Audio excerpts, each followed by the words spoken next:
To make a simple hovercraft, you're going to need an old CD, a paper cup or a sheet of stiff paper like an index card, also a balloon, the top of a sports bottle, some hot glue, and either sharp scissors or a razor with some adult help.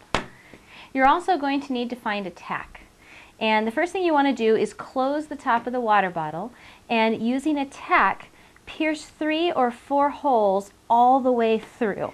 Notice that I didn't put a hole in the center. That's not where I'm going to want my holes. I want them along the rim on the outside, and I want them to go all the way through the plastic so that you can actually see little pinholes coming through on the other side. Okay. Your next step is to take your CD and place a bead of hot glue all the way around the rim to make a good seal. Use more hot glue than you think you need and press it on, giving it a slight twist as you do. Just like that. Now your next step is to punch out the bottom of your paper cup. Now if you're using a sheet of paper, just wrap it around until it's this shape and then tape it or hot glue it into place. Okay.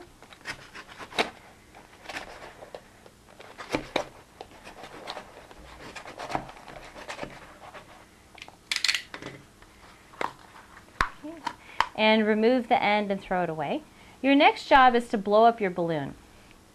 What you want to do is take the neck of your balloon and twist it a few times so the air stays inside. You don't want to tie it off, just twist it, okay? Now put the neck of the balloon through the small end of your paper cup, reach through, okay, and put this end over the entire surface of your water bottle top. And then stand your cup up. Your hovercraft is ready to go. All you need to do now is untwist your balloon to get it started. You should hear an airflow. Depending on how smooth the surface of your CD and the smoothness of your table, it'll either glide really well or not at all. Go ahead and give that a try. If you find your hovercraft isn't hovering very well, you can take it apart and add a few more holes into the side of your sports bottle top.